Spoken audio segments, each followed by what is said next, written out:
Western Cape Premier Helen Zille accuses President Jacob Zuma of not responding to the situation in the Hex River Valley. And Gauteng police arrest two boys for allegedly stoning a bus carrying Zambian soccer players outside the FNB stadium last night.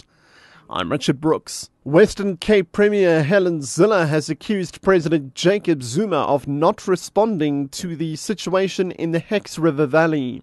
Zille has called on Zuma to deploy the army to farms in about 16 towns ravaged by unrest by farm workers over wages. One person has been killed and 5 others injured in the violent protests. The unrest has seen farming infrastructure damaged and orchards and vineyards set alight. Zille has also warned that the strike was heading towards anarchy if the ANC failed to intervene. I've been trying to get hold of President Zuma to no avail. He's just sent me a reply saying my letter is receiving attention or will be brought to the President's attention. Now, the National Minister of Labour, Mildred Oliphant, is out of the country at the moment. I wish she would return because she is the person who has to deal with this kind of thing. And I wish Jacob Zuma would simply respond to the issues we've raised. I've asked him to get her focusing on the sexual determination. And I've also asked him to send in the army because the police are far too stretched at the moment. Presidential spokesperson Mac Maharaj says if there's a need for the army to assist, the police have the authority to do so. I think we need to be very clear on this. The mere appeal, for example, in Natal, there's been terrible killings. Kwamashu. The Premier has not jumped up and said, President, send in the army. He knows that there's an order. He just simply has to discuss the matter and work together with the police. And if there's need for reinforcements from the SANDF, the police have the authority to get it. Gauteng police have arrested 2 boys for allegedly stoning a bus carrying Zambian soccer players outside the FNB stadium last night.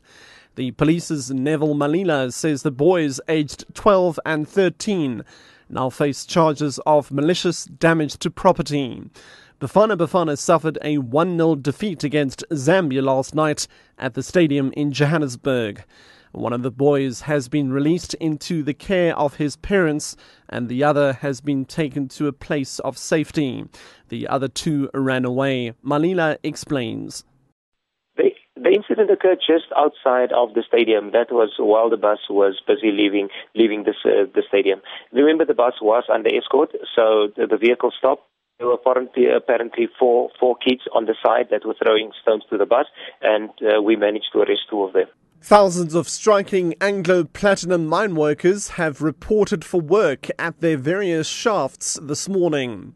Last night, Kumanani was the only shaft out of Amplat's 9 shafts in Rustenburg which still have to accept the new offer. The workers will receive an increment of 600 Rand on top of their monthly pay. The company has also promised to pay the workers a once-off bonus of 4,500 Rand. Itumeleng Khajane has more. I'm outside the Emplat's Kuseleka number 1 shaft.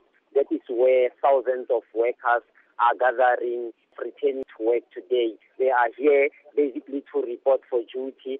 As for the induction program, it is expected to continue starting from tomorrow, going into next week. Kuseleka number 1 shaft is where most acts of violence were reported.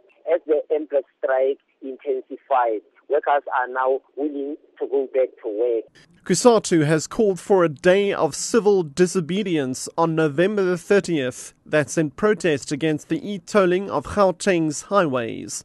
Last night's public hearings at the CSIR auditorium in Pretoria were marred by a walkout by motorists who say they don't want the system to be implemented. The motorists passed a motion of no confidence in the committee representing government and SANRAL.